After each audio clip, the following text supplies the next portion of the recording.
Hi guys, welcome back to Tutorial Millennials channel. In this video, I'm going to show you how to make drawings in notes on your phone.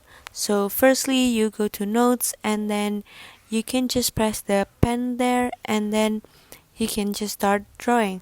So you can use your finger or also Apple Pencil.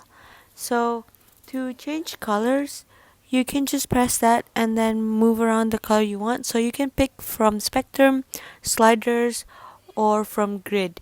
So just pick the color you want and then it will automatically become that color.